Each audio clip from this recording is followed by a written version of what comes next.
The NBA Finals all knotted up at 2 as the series shifts back to Oklahoma City, where Stephen A. and Windy are for pivotal Game 5. The MVP, Shai Gilgeous-Alexander, delivered when it matters most, scoring 15 of his 35 in the fourth quarter Friday as OKC took Game 4 in Indy.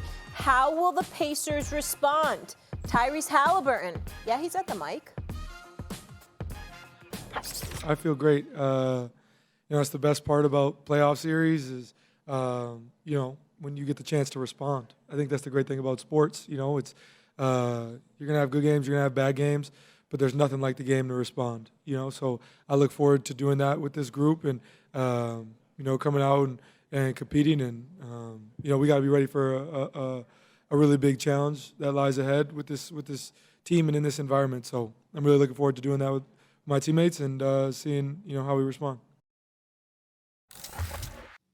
All right, Game 5 tonight on ABC. We'll work on getting Windy and Stephen A. And meanwhile, Jay, I'm coming to you. How do the Pacers win this tonight in Oklahoma City? I think it's a variety of things. Number one, SGA had 35 points. I wonder how the game is going to be officiated. Let's just be honest about that. Okay, like are we calling push-offs? Are we not calling push-offs? I saw Tyrese Halliburton do the same thing. He got called for an offensive foul. I saw SGA down the slate make 2 averting push-offs that weren't being called. So I'm not going to put it on Scott Foster. I think he is an incredible ref. I think their referee crew is a good referee crew. I just want consistency, first and foremost, with how we're calling the NBA Finals. Secondly, for Indiana, SGA 35 points, 0 assists. How do you make him more dimensional? What do I mean by that? When he just focuses on scoring, he is prolific. I've said before, I think he's like an AI meets Kobe. AI with the way he can slither through and get to those certain gaps in the court, which is unique, by the way, but also Kobe when he gets the ball in different operational zones on the court. Talk about the nail, if you talk about the elbow for basketball minds there, or a pinch post, or the extended wing, he's able to have that footwork, right, where he can get in those sweet spots. But if you can throw more double teams at him, throw more different coverages at him, make him an assist guy before he's a score first guy is a really big thing. Because you want him to make other players have to beat you instead of him down the stretch. And also, you got to keep them off the boards. And then the last thing it comes down to, I think, Molly, really, is Tyrese Halliburton. We always talk about superstar, star, him being the guy. All that's fine. You want him to remain aggressive. Once again, I think their record's like 33-4 when he scores 20 points or more. I was talking to Drew Hanlon, who is his infamous trainer who trains with him, and he says they have conversations about this all the time, about him being aggressive with how he starts the game. But you can't lose sight of who you are. And I think down the stretch, I don't need to see a ton of Tyrese Halliburton iso ball or just ball screens, right? If OKC is switching everything down the stretch, give the ball to Pascal Siakam. Rick Carlisle needs to make some plays where he's catching the ball on the low post or at the pinch post, where he's able to turn and face and make some plays happen. I don't know why they go away from that and they just get lost in continuity or iso ball. Pascal Siakam needs to be the guy if it gets close and you need a bucket. All right, I want to officially welcome in Stephen A. and Windy. Good morning, guys. Stephen A., where are you on that? How do the Pacers win it tonight? Well, how about making shots? Let's start with that. They shot 28% from the field in the fourth quarter, okay? Let's get that out the way. 0 for 8 from three-point range. That's not going to get it done against the Oklahoma City Thunder. Oklahoma City went and outscored them 12-1 in the final 2:58 of regulation. One of the things that we found ourselves incredibly impressed with when it came to the Indiana Pacers was their ability to score the ball, even though they've shown flashes of being able to defend, and Dagnall and those guys have helped them because they've engaged in too much iso ball with Shai Gilgeous-Alexander over the first 3 games of this series. The fact remains that what really is the thing that the Indiana Pacers hold its hats on is its ability to score. We saw even with Tyrese Halliburton struggling, Pascal Siakam making noise, Nesmith making noise, Nembhard making noise, Mathurin coming off the bench dropping 27 in a game 3 and doing what he's capable of doing. TJ McConnell being that little engine that could, being the spark plug for them. We've seen them do a myriad of things and have been very impressed with what we've seen from the Indiana Pacers. And then the fourth quarter showed up the other night. You've got an opportunity to put OKC in an insurmountable 3-1 hole, and all of a sudden, over the last 2 minutes and 58 seconds, you can't score a damn basket. That's not something that we anticipate or expect from the Indiana Pacers, particularly when you see even a guy like Obi Toppin coming off the bench and able to make a contribution. So I'm going to say that's one of the key things right there. Number 2, get the ball out of Shai Gilgeous-Alexander's hands. Yes, he is the reigning league MVP. Yes, he is a superstar caliber player in this game, and he definitely showed it in game 4. But trap him, double him, do something to make somebody else beat you. Get the ball out of his hands and dare somebody else for OKC to get it done, whether it's Caruso or Jalen Williams, guys that are capable of getting it done, but who knows what level of consistency they'll be working with in that regard. Try them out. Make sure it's somebody other than SGA that can beat you. I think if you're the Indiana Pacers, those 2 ingredients are formulas to victory as far as I'm concerned. Surprised that it's this clear because it's a strange number. It's 111. 111 points is the defining number of this whole Pacers playoff run. They've played 20 playoff games. When they have scored 111 or more, they're 14-0. When they've scored 110 or less, they're 0-6. And by the way, in Game 4, the Thunder scored 111 points. Had they got to 111, it would have at least gone to overtime. So why is that number? Why do we have it? Well, 20 games. That's a quarter of a season. Like, that's defining. Okay, that number seems to indicate the magic. What they have to have in terms of number of possessions, number of offensive rebounds, winning the turnover game, getting fast break points. That is where it is. So if you're watching the game and you're in the first quarter and the Pacers are on pace for 111, it's like a little dipstick, a little thermometer. How are we doing? Are we on pace for 111? Yes, green light. We on pace for 110? Red light. And it's just sort of a conglomeration of a lot of things that are going on. Both coaches are very, very deep into their adjustment bags. We've got adjustments on top of adjustments on top of adjustments. What's happened the last couple of games is an attempt to win the fatigue game. The Pacers won the fatigue game in Game 3. It's one of their most important strategy points. Tire out the opposition by running guys and wearing out Shai Gilgeous-Alexander with full court pressure and attacking him on defense.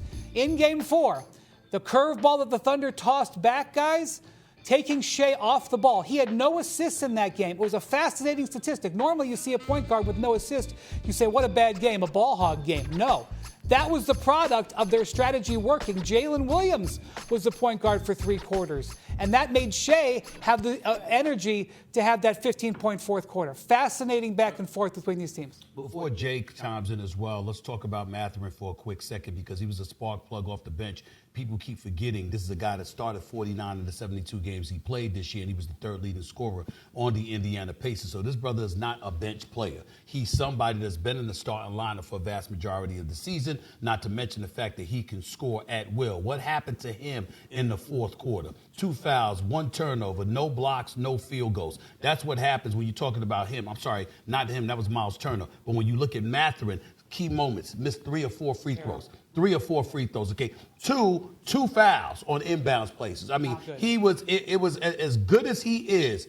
It was a disastrous fourth quarter for him. And Myles Turner, that was the number that I brought up in terms of what he was lacking in his level of production. Why was that, Jay? Because he looked scared to shoot. And I like Myles Turner a lot. And I think that he's been a person that has been a good cog for the Indiana Pacers for the most part. It's just one game. But I was surprised to see his hesitancy. He was very, very reluctant. He almost seemed afraid to make a mistake. You can see that from players from time to time. In Mathurin's case, he was aggressive. And it was to a fault because obviously he couldn't compose himself to me. You can't miss 3 or 4 free throws in a pivotal fourth quarter like that in NBA Finals. Sorry to cut you off, Sure. Jay. Mathurin was on the bench for the whole fourth quarter. And the strategy that the Pacers used, the Thunder used, they kept getting the switch to get Aaron Nesmith onto Shai.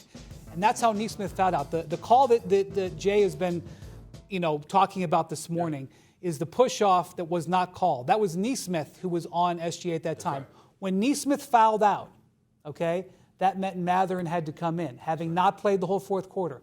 And that's when Mathurin started not, he was out of rhythm. Your point though, but 2 off-ball fouls on inbounds passes. I agree. I mean, that ain't got anything to do with you sitting on the bench. You're right. To miss and then missing 3 or 4 free throws. I'm just saying, I don't think Rick Carlisle intended to play him. I agree. I get that. But if you're missing shots, Jay, you know this. That comes with it. But you can't down the stretch if you're a scorer who usually shoots the ball well from the free throw line, miss 3 or 4 free throws, and on top of it all, commit 2 off-ball fouls on inbounds plays. It's a 5-point turnaround in 44 seconds. They lost by 7 points. Who knows how that could have swung the game? Jay?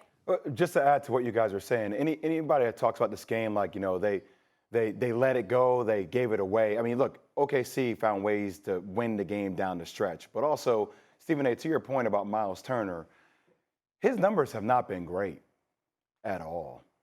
I mean, with the exception of Game 3, I mean, if you just look at the three-point, you're talking about a guy that for the season is shooting 39% from the three-point line. I mean, the numbers speak for itself. With that continuity of offense that they have, him as a floor spacer is critical, literally, to those gaps opening up for Tyrese to get to the rim or for Pascal to get to the rim. But when he's not making shots, let's look at these numbers. I mean, 0% last game, 25% the game before, 20% the game before that. He's going to have to make shots from the outside to keep the continuity and the spacing to be at its best for Indiana's offense not to be stagnant down the stretch. It's a necessity tonight for them to win Game 5. Jay, let's flip to the Thunder really quick. How did they take it? I would say for the Thunder, look, I think it all starts with their defense. I mean, you look at what they were able to do. They won the points and advantage in the paint last night, 50-36, 23 second chance points, including 8th in the fourth quarter. So them having that size lineup, dominating the glass, which they have done in games that they have won, and also defensively, I think, look, they throw so many people at you. Having these types of defensive performances, and also, Wendy, you talked about this multiple times, getting bench points. You got 20 points from Alex Caruso off the bench again last night, and then Shai Gilgeous-Alexander just being aggressive when you need him to. He's going to have to be a guy, great players close out games, game when there's 2-2, so this doesn't slide back to Indiana having the momentum. Shai Gilgeous-Alexander and J-Dub have to be special and protect home court. Same with Chet Holmgren. Molly, I really thought that the Thunder were the significantly better team when the series started, and I no longer believe that. I honestly think that there's a razor margin between these teams, and one of the reasons I say that is because how the Pacers have taken the Thunder out of their game. Yeah. They really, really have. They've caused them a lot of trouble, and I'm just going to tell you the three-point shooting. The Thunder averaged almost 43 pointers a game in the regular season. When they were winning 68 games, they were running their stuff, 43 a game almost. Second round series against Denver, that was a 7-game series, tough series, averaged 37 threes. They were still getting to their stuff. Last round against Minnesota, good defensive team, 34 threes. 27 so far. They went 3 of 17 on 3 in Game 4. Everyone's looking at the 3. I'm looking at the 17. They only get up 17. That means the Pacers were taking them out of it. Plus, they played a strategy with Jalen Williams playing point guard for 3 quarters that they haven't played all season. So they got the Thunder, guys, playing the way they haven't played for 100 games. And that, to me, is an indication that the Thunder their margin for error here tonight is very tight. Well, let's take it a step further. First of all, you got Jalen Williams shooting 21% from three-point range. You got Chet Holmgren shooting 9% from three-point range. Let's not forget that. You've got Oklahoma City as a team in the non-restricted area in the paint, shooting about 39% from the field, 38% on mid-range games. They were averaging 17.8 points over the first 3 rounds of the playoffs on fast break points, okay? They're at 8.8 this series. 8.8 on fast break points. That's virtually non-existent compared to what they're accustomed to doing, okay? And you're averaging 23.8 points off turnovers per game, okay, this season. They're at 16 in these finals. So if you're looking at Rick Carlisle and the Indiana Pacers, you've neutralized them on the fast break. You've neutralized their ability in points off of turnovers. You've restricted them in terms of their mid-range games, points in the paint area. All of the things that you want. Plus, you've got 2 of your key players, 2 of your top 3 scorers shooting 21 and 9% respectively from three-point range. If you're the Indiana Pacers and you said coming into these finals, if we do that, what's going to happen? They'd say we're going to win the championship. But yet, they're tied 2-2. So that means somehow, some way, Indiana has gotten in its own way at particular moments and times. And I totally agree with you. It's razor thin right now. The discrepancy that we thought existed between OKC and Indiana is false. It is not true. This is a close matchup. I could see 7 games. All right, let's put a peg in it. Well, it's making for a fantastic series. OKC is favored by 9.5 tonight.